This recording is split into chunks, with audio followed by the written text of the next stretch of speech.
तो मेरे ओपिनियन में बहुत मेथड्स में से ये एक 5 स्टेप मेथड है जिससे हम फाइनेंशियल फ्रीडम अचीव कर सकते हैं, जिसमें स्टेप 1 कहता है understanding what financial freedom is and how we can achieve it. आपको क्या लगता है कि आपको कितने रुपए चाहिए फाइनेंशियली फ्री होने के लिए? 5 करोड़, 10 करोड़ या 100 करोड़? आपने जितना भी अमाउंट सोचा है वो इन तीनों से कम है। प्रॉब्लम ये है कि हम में से मैक्सिमम लोगों को यही नहीं पता कि फाइनेंशियली फ्री और रिच में क्या डिफरेंस है। फाइनेंशियल फ्रीडम वो सिचुएशन है जिसमें हमारे पास इतने एसेट्स हैं जिससे कि हमारी बेसिक नीड्स जैसे कि रोटी, कपड़ा और मकान ये कवर हो जाती है। किसी के लिए 50,000 रुपए पर मंथ हो सकता है, किसी के लिए 1 लाख रुपए पर मंथ। फाइनेंशियल फ्रीडम का मतलब ये नहीं है कि हम एक्सट्रीमली रिच हो गए हैं, बल्कि इसका मतलब ये है कि हमें बेसिक चीजों के बारे में अब नहीं सोचना पड़ेगा और ना चाहते हुए भी कोई जॉब मजबूरी में नहीं करनी पड़ेगी। जब हम ये बात समझ जाते हैं कि फाइनेंशियल फ्रीडम है क्या, तो मोस्ट इंपॉर्टेंट स्टेप नंबर 2 आता है, program your mind so that it knows assets will give you financial freedom. ये स्टेप कहता है कि पता होने से कुछ नहीं होता। हम फाइनेंशियल फ्रीडम कैसे पाते हैं और रैट रेस से कैसे बाहर निकलते हैं, ये अपने माइंड में कंप्लीटली एनग्रेन्ड करना पड़ेगा ताकि हमारी सेकंड नेचर बन जाए। अब सवाल आता है कि ऐसा होगा कैसे?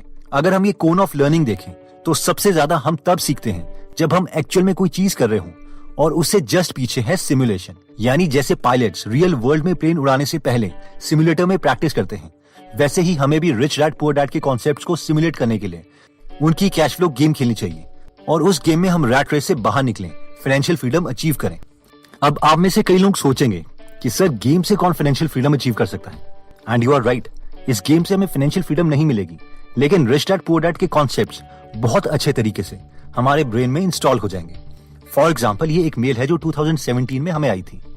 सपना जी, जिनका ज्वेलरी मैन्युफैक्चरिंग बिजनेस था और उन्होंने rich dad poor dad book पढ़ने के बाद कैश फ्लो गेम जब खेली तो इसने उनका बिजनेस ग्रो करने में बहुत हेल्प करी और ये अलग लेवल का एक्सपीरियंस था जो सिर्फ बुक पढ़ने से नहीं आ सकता। तो मैं आपको एक ओवरव्यू दे देता हूँ कि ये गेम हम कैसे खेलते हैं। ओके, तो हम एक ओवरव्यू ले लेते हैं कैश फ्लो गेम का।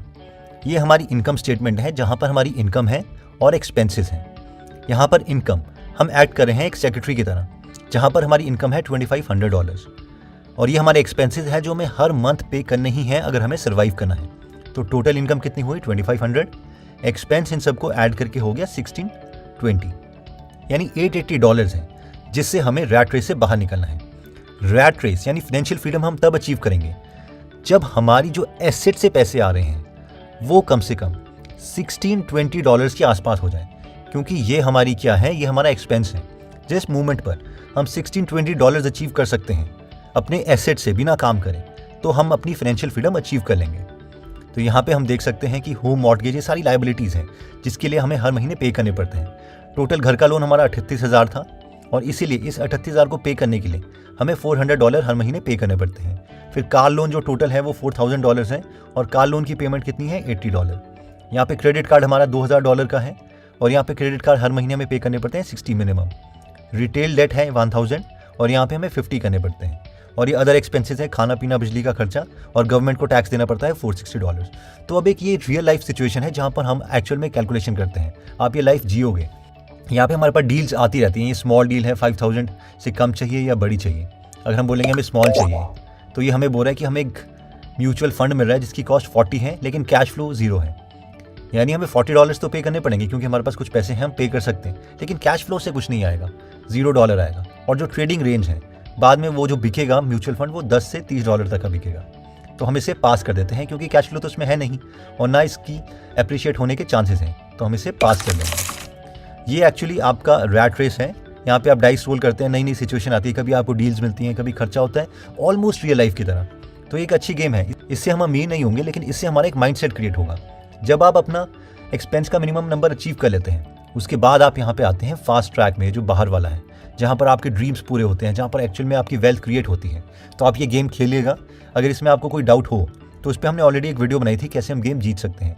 तो यहाँ पर आपकी फाइनेंशियल स्टेटमेंट है, इस पर आपको हमेशा नजर रखनी है और हर महीने हमें कोशिश करनी है कि हमें हमारे नंबर्स रियलिटी में, लाइफ में पता हो। इसके बाद आता है स्टेप नंबर 3, जो कहता है कि choose a method to create financial freedom. अगर हमने फर्स्ट 2 स्टेप्स कर लिए हैं तो एक बात तो क्लियर है कि हम अपना टाइम सेल करके तो रिच नहीं बन सकते। हमें कुछ ना कुछ क्रिएट तो करना ही पड़ेगा जिससे हमें कॉन्स्टेंटली पैसे आते रहें। या तो वो कोई बिजनेस होगा या इतने पैसे होंगे कि उसमें से ही हमें कुछ पेमेंट्स आती रहें। चलिए देखते हैं कि इन्वेस्टर्स और बिजनेस ओनर्स हमें फाइनेंशियली फ्रीडम होने के लिए क्या सजेस्ट करते हैं। अगर हम प्रोफेशनल इन्वेस्टर से बात करें जो स्टॉक मार्केट में इन्वेस्ट करते हैं तो वो दो मेथड्स जनरली बताते हैं कांस्टेंट स्ट्रीम ऑफ इनकम पाने के लिए।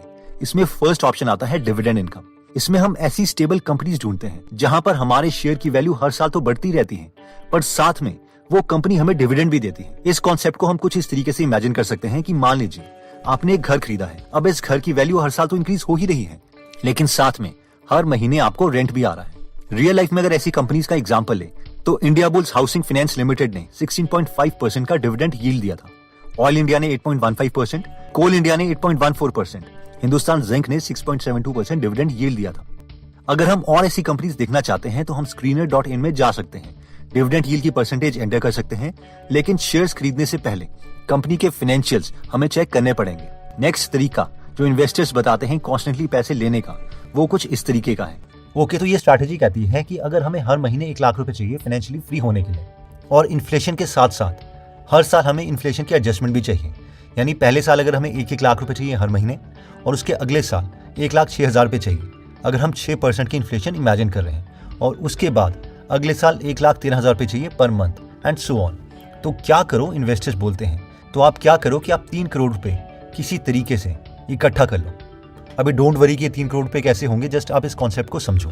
तो ये बोलता है कि ऑलमोस्ट हाफ हम बैंक में डाल देंगे, यानी 1.5 करोड़, और 3 करोड़ का हाफ बाकी 1.5 करोड़ पे हम निफ्टी में डाल देंगे।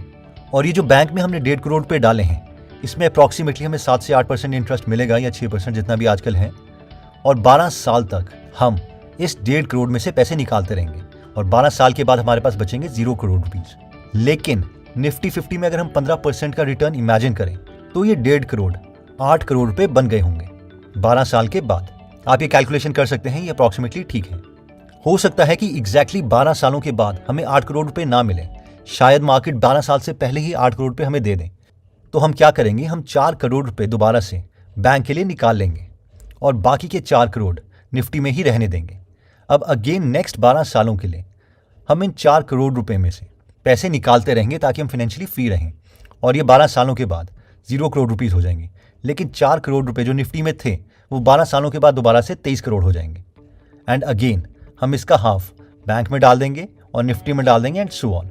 ये कॉन्सेप्ट अगर आपको डाउट है तो दोबारा से आप इसको देख लीजिएगा, ये कैलकुलेशन ठीक है, और इस कॉन्सेप्ट को अपने ब्रेन में एक बार रखिएगा। अब बात